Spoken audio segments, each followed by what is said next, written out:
आज हम आपको बताएंगे कि जीवन में भगवान जो कराए वो करो, भविष्य की चिंता मत करो। श्री प्रेमानंद गोविंद शरण महाराज प्रेरित आध्यात्मिक प्रवचन। मनुष्य का सबसे बड़ा दुख क्या है? भविष्य की चिंता। कल क्या होगा? मेरा काम बनेगा या नहीं? परिवार सुरक्षित रहेगा? पैसा आएगा या नहीं? बीमारी ठीक होगी या नहीं? इन प्रश्नों ने मनुष्य के मन की शांति छीन ली है। आज का इंसान वर्तमान में कम और भविष्य में ज्यादा जीता है। वह सुबह उठते ही चिंता करता है, रात को सोते समय भी चिंता करता है। लेकिन संतों ने कहा है, जिसने तुम्हें आज तक संभाला है वही आगे भी संभालेगा। श्री प्रेमानंद गोविंद शरण महाराज कहते हैं, भगवान जो कराए वो करो, भविष्य की चिंता मत करो। यह वाक्य सुनने में छोटा है, लेकिन इसके भीतर पूरी आध्यात्मिकता छिपी है। यदि मनुष्य इस एक बात को अपने जीवन में उतार ले तो उसका भय समाप्त हो सकता है। अध्याय 1। भविष्य की चिंता क्यों होती है? भविष्य की चिंता का मूल कारण है भगवान पर अधूरा विश्वास। जब मनुष्य को लगता है कि सब कुछ मुझे ही संभालना है, तब चिंता जन्म लेती है। लेकिन सोचिए, जब आप इस संसार में आए थे तब क्या लेकर आए थे? कुछ भी नहीं। फिर भी भगवान ने आपको हवा दी, पानी दिया, भोजन दिया, परिवार दिया। जिस ईश्वर ने बिना मांगे इतना दिया, क्या वह आगे आपका ध्यान नहीं रखेगा? चिंता का दूसरा कारण है अत्यधिक इच्छाएं। मनुष्य जितनी ज्यादा इच्छाएं बढ़ाता है, उतनी ही ज्यादा चिंता बढ़ती जाती है। जिसे केवल रोटी चाहिए वह शांत रहता है, लेकिन जिसे महल चाहिए वह हमेशा बेचैन रहता है। अध्याय 2। भगवान पर विश्वास क्या है?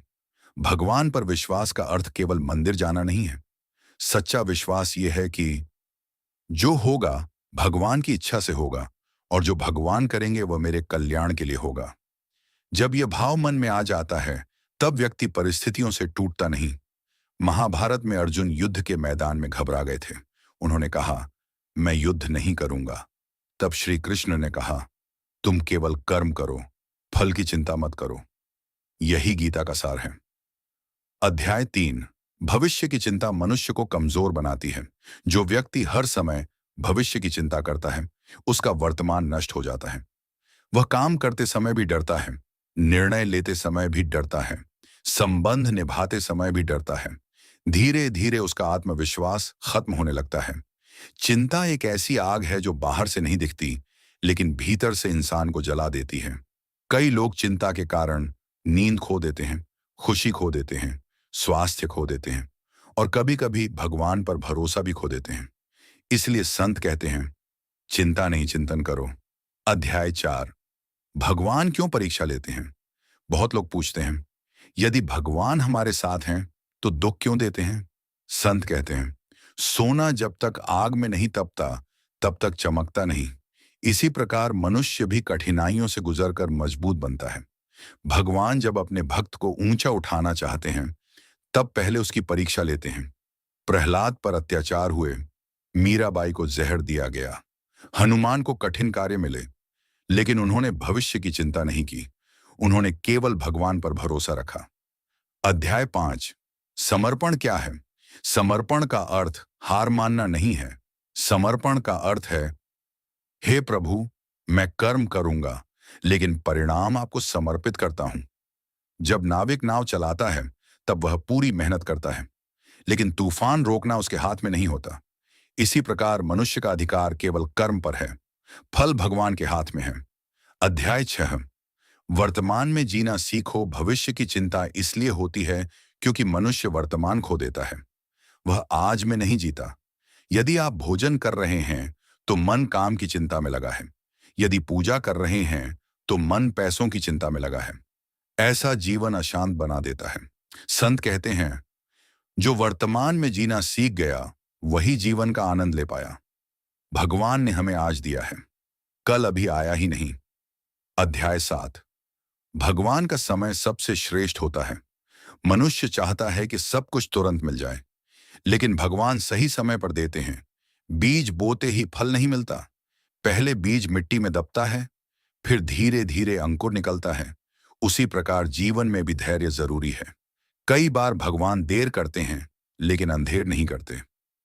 अध्याय 8। डर खत्म कैसे होगा? डर तभी खत्म होगा जब भगवान पर विश्वास बढ़ेगा। विश्वास बढ़ाने के उपाय: एक, प्रतिदिन नाम जप करें। राधे राधे, राम, कृष्ण, शिव, जो भी नाम आपके हृदय को प्रिय हो। दो, संतों का सत्संग सुने। सत्संग मन को शक्ति देता है। तीन, अच्छे कर्म करें। अच्छे कर्म आत्मा को मजबूत बनाते हैं। चार, तुलना बंद करें, दूसरों को देखकर चिंता बढ़ती है। पांच, भगवान को अपना साथी माने। जब लगे कि कोई साथ नहीं है, तब याद रखें भगवान साथ हैं। अध्याय 9, भगवान कभी भक्त का साथ नहीं छोड़ते। इतिहास गवाह है, जिसने भगवान को सच्चे मन से पुकारा, भगवान ने उसकी रक्षा की। द्रौपदी ने पुकारा, गजेंद्र ने पुकारा, सुदामा ने प्रेम किया। भगवान हर बार आए, लेकिन समस्या यह है कि हम भगवान को याद केवल दुख में करते हैं। अध्याय 10, चिंता और विश्वास एक साथ नहीं रह सकते। जिस मन में विश्वास है, वहां चिंता नहीं टिकती, और जहां चिंता है, वहां विश्वास कमजोर है। यदि बच्चा पिता की उंगली पकड़ ले, तो उसे रास्ते का डर नहीं लगता। इसी प्रकार जो व्यक्ति भगवान का हाथ पकड़ लेता है, उसे जीवन का डर नहीं सताता। अध्याय 11, संसार अस्थायी है। यह संसार परिवर्तनशील है। आज सुख है, कल दुख हो सकता है। आज सफलता है, कल असफलता हो सकती है। यदि मनुष्य हर परिस्थिति को स्थायी मान लेगा, तो दुखी होगा। संत कहते हैं, यह समय भी गुजर जाएगा, इसलिए परिस्थिति चाहे जैसी हो, भगवान को मत छोड़ो। अध्याय 12, कर्म करते रहो। कुछ लोग कहते हैं, यदि सब भगवान पर छोड़ना है, तो काम क्यों करें? यह गलत सोच है। भगवान आलस्य नहीं सिखाते। भगवान कहते हैं, कर्म करो, लेकिन चिंता मत करो। किसान खेत में मेहनत करता है, लेकिन बारिश भगवान के हाथ में है। इसी प्रकार हमें मेहनत करनी चाहिए, लेकिन परिणाम की चिंता छोड़ देनी चाहिए। अध्याय 13, सकारात्मक सोच की शक्ति। जो व्यक्ति भगवान पर विश्वास करता है, उसकी सोच सकारात्मक हो जाती है। वह हर परिस्थिति में अवसर खोजता है। जहां दूसरे लोग हार मान लेते हैं, वहां भक्त कहता है, भगवान ने कुछ अच्छा सोचकर ही ऐसा किया होगा। यही भाव जीवन बदल देता है। अध्याय 14, दुख भी भगवान का आशीर्वाद हो सकता है। कई बार जो दुख हमें बुरा लगता है, वही आगे चलकर सबसे बड़ा वरदान बन जाता है। यदि जीवन में कठिनाइयां न आए, तो मनुष्य भगवान को याद ही नहीं करेगा। दुख मनुष्य को भीतर से जागृत करता है। अध्याय 15, मृत्यु का भय क्यों? भविष्य की सबसे बड़ी चिंता मृत्यु है, लेकिन संत कहते हैं, आत्मा कभी मरती नहीं। शरीर बदलता है, आत्मा नहीं। जब यह ज्ञान हो जाता है, तब मृत्यु का भय कम होने लगता है। अध्याय 16, भगवान की इच्छा में खुशी ढूंढो। जब मनुष्य हर परिस्थिति में भगवान की इच्छा स्वीकार करना सीख जाता है, तब उसका जीवन सरल हो जाता है। वह शिकायत करना छोड़ देता है। फिर वह कहता है, हे प्रभु, जो आप करेंगे वही मेरे लिए श्रेष्ठ होगा। अध्याय 17, भक्ति का असली अर्थ। भक्ति केवल भजन गाना नहीं है। भक्ति का अर्थ है विश्वास, समर्पण, धैर्य, प्रेम, सेवा और भगवान की इच्छा में प्रसन्न रहना। अध्याय 18, परिवार और समाज में शांति कैसे आए? यदि घर का एक व्यक्ति भी चिंता छोड़कर भगवान पर भरोसा करना सीख जाए, तो घर का वातावरण बदल सकता है। क्योंकि चिंता नकारात्मक ऊर्जा फैलाती है और विश्वास सकारात्मक ऊर्जा फैलाता है। अध्याय 19, संत क्यों कहते हैं राधे राधे? राधे राधे केवल शब्द नहीं है, यह मन को भगवान से जोड़ने का माध्यम है। जब मन बार बार भगवान का नाम लेता है, तब चिंता कम होने लगती है। अध्याय 20, अंतिम संदेश। जीवन बहुत छोटा है, इसे चिंता में मत गंवाओ। जो होना है वह होकर रहेगा, लेकिन यदि भगवान का सहारा मिल जाए, तो कठिन रास्ते भी आसान हो जाते हैं।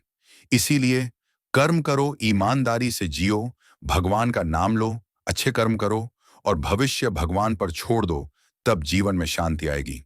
श्री प्रेमानंद गोविंद शरण महाराज का यह संदेश केवल एक वाक्य नहीं, बल्कि जीवन जीने की कला है। भगवान जो कराए वो करो, भविष्य की चिंता मत करो। यदि मनुष्य इस सत्य को स्वीकार कर ले, तो उसका जीवन भय से मुक्त हो सकता है। क्योंकि जिसका रक्षक स्वयं भगवान हो, उसे भविष्य से डरने की क्या आवश्यकता। यदि आपको यह आध्यात्मिक संदेश पसंद आया हो, तो वीडियो को लाइक करें, चैनल को सब्सक्राइब करें और कमेंट में राधे राधे जरूर लिखें। भगवान आपके जीवन में सुख, शांति और भक्ति बनाए रखें। राधे राधे।